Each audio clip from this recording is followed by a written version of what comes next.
as a Muslim, we are told in the holy book by the Almighty, the divine book, that we have to follow the example of our Prophet, peace be upon him. And hence, my motivation for coming into politics, to build a welfare state in Pakistan. And so this program of Ehsaas, which basically means care and compassion, this program which you see, and which I must compliment Sania, because she has done really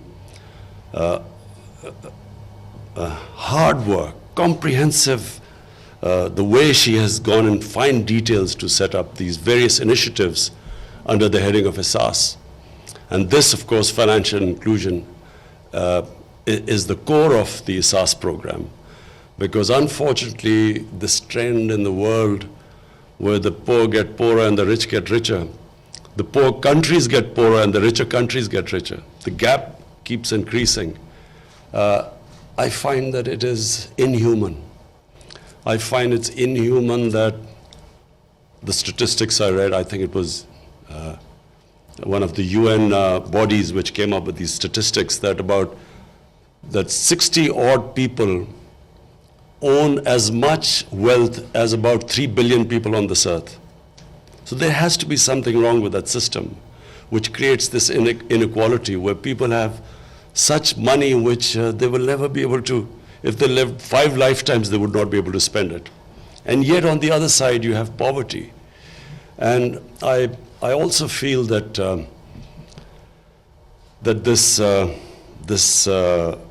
greed in the universe, where you have the rich wanting to avoid taxes, so have their offshore accounts and these tax havens, and would do anything not to be part of, not to pay their dues so that you can lift people out of poverty, as what China has done. What China has done is remarkable.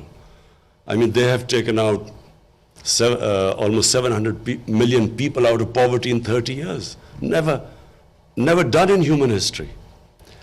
So this idea where the rich want to get richer and this greed, it is the biggest curse of this planet.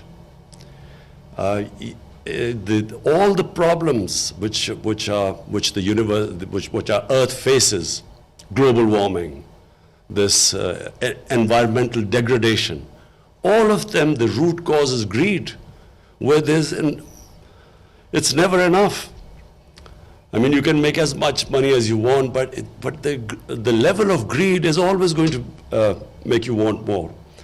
And so you have this strange phenomena on this earth where you have people now getting into these boats, risking their lives to get to the land of milk and honey, where people want to get away from poverty.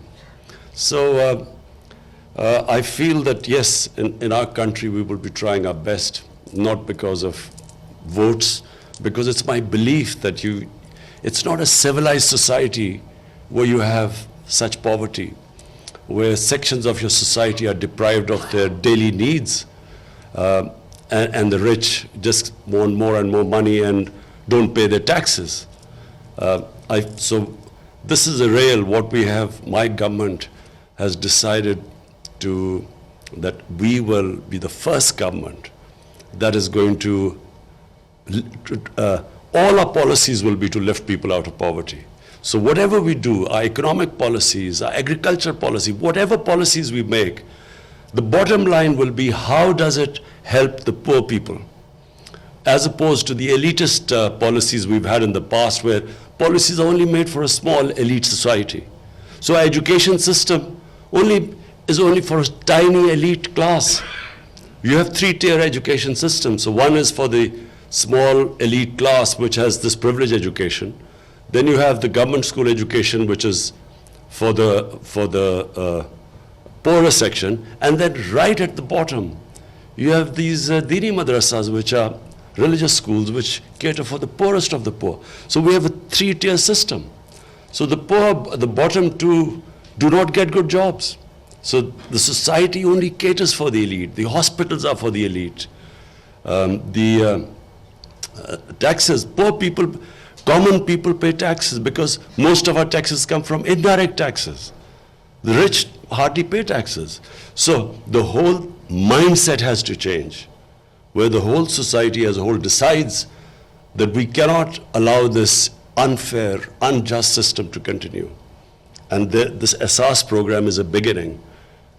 We hope that as it starts kicking in, Sania has made great efforts to make sure that there's credibility, that there's integrity in the system, that we do not allow the system to be misused, as most of our programs are misused. So we've taken great care. People are, because of our economic situation, for our restructuring the economy, getting out of an economic crisis, people are suffering. But we decided that we're not going to throw away money unless and until we have a credible system of distribution. The most vulnerable section are women from the poor background. And we cannot, as society, cannot move forward if it does not educate and look after its women. So our top priority is to lift our women out of poverty. And we have a big range of measures which we hope that we will be able to take them out of poverty. So finally, Your Majesty, thank you for coming. We welcome you here. We hope you will come back, and we value the concern you show for our country. Thank you.